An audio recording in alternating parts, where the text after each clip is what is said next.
Anh bảo chó không cắn.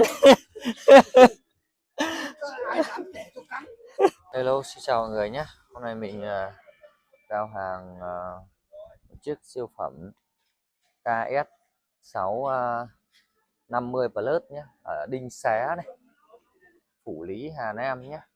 Hai bạn nhỏ này học lớp mấy rồi? Xinh gái nhỉ? Ừ. Hai bạn này sinh đôi hay là hai chị em? Vâng, ok anh. Mẫu này thì bọn em bán nó sướng lắm, nó chắc chắn.